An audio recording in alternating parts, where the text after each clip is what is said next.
తెలంగాణలో కాంగ్రెస్ బీఆర్ఎస్ మధ్య మాటల యుద్ధం మరింత ముదిరింది. రాష్ట్రంలో పాలన పడకేసిందని హరీష్ రావు విమర్శలు గుప్పించారు. అటు బీఆర్ఎస్ ఎమ్మెల్యేలు కాంగ్రెస్లో చేరడంపై కేటీఆర్ చేసిన వ్యాఖ్యలకు కాంగ్రెస్ నేతలు కౌంటర్ ఇచ్చారు.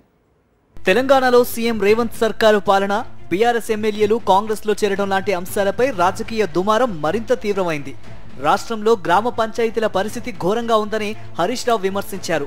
బీఆర్ఎస్ హయాంలో గ్రామాలు అభివృద్ధి చెందాయన్నారు. పంచాయతీ కార్మికుల పట్ల కాంగ్రెస్ ప్రభుత్వం కనికరం చూపడం లేదని మండిపడ్డారు. వారికి 7 నెలలుగా జీతాలు రాకపోవడంతో భిక్షాటన చేస్తూ నిరసన తెలిపే దుస్థితి ఏర్పడిందన్నారు. ప్రభుత్వం గ్రామ పంచాయతీ కార్మికుల పెండింగ్ జీతాలు తక్షణం చెల్లించాలని డిమాండ్ చేశారు హరీష్ రావు. 7 నెలల కాంగ్రెస్ పాలనలో పారిశుద్ధ్యం పడకేసింది. పట్టించుకోవాల్సినటువంటి ప్రభుత్వం ఇవాళ మొద్దు నిద్రపోతూ ఉంది.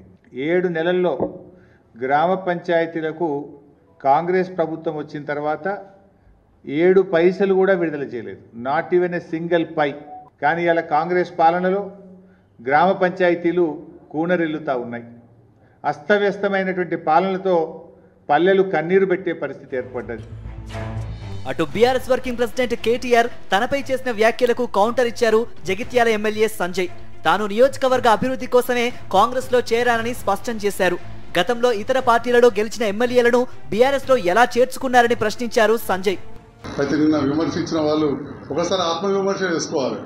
గతంలో వాళ్ళు ఎట్లా వేరే పార్టీలో తీసుకున్నారు, ఈ ఒక్కరైతే బాగా విమర్శించారు. వారు వేరే పార్టీకి ఇంగ్లుండి బీఆర్ఎస్లో ఉండి టీఆర్ఎస్లో ఉండి వేరే పార్టీ కోటేషన్ చెప్పి మొన్న శాసనసభలో కూడా చర్చకు వచ్చింది. కేటీఆర్ గారి మీటింగ్ జగిత్యాలు ఏర్పాటు చేసి ఏకంగా నన్ను విమర్శించి నేను రేవంత్ రెడ్డి గారి ప్రభుత్వంతో కలిసి పనిచేస్తా అని చెప్పి ఇట్లా వార్త వచ్చిందో లేదో రకరకాలుగా నన్ను నిందించిన వాళ్ళు ఫస్ట్ ఆత్మవిమర్శ చేసుకోవాలని చెప్పి మరోసారి తెలియజేస్తూ జగిత్యాల నియోజకవర్గ అభివృద్ధి నా లక్ష్యం. పార్టీ ఫిరాయింపులపై కేటీఆర్ చేసిన వ్యాఖ్యలకు ప్రభుత్వ విప్ అడ్లూరి లక్ష్మణ్ కూడా కౌంటర్ ఇచ్చారు. రాహుల్ గాంధీ రేవంత్ రెడ్డి గురించి మాట్లాడే అర్హత కేటీఆర్ కు లేదని మండిపడ్డారు. రాష్ట్ర ముఖ్యమంత్రిగా ఉన్నటువంటి గౌరవనీయులు పెద్ద రేవంత్ రెడ్డి గారి మీద ఏకవచనంతో ఇష్టానుసారంగా మాట్లాడేటువంటి కేటీఆర్ కొంచెం ఒళ్ళు నాలుగు దగ్గర పెట్టుకొని మాట్లాడారు. రాహుల్ గాంధీ గురించి మాట్లాడే స్థాయి అనేది అంటున్న కేటీఆర్. ఎంత స్వేచ్ఛ అయిన వాతావరణం ఉన్నది.